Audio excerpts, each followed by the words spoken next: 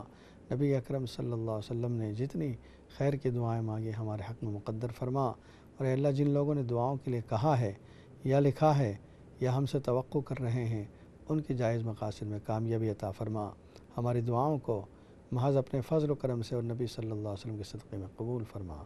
سبحان ربک رب العزت عما یصفون وسلام علی المرسلین والحمد للہ رب العالمین۔ السلام علیکم ورحمۃ اللہ وبرکاتہ۔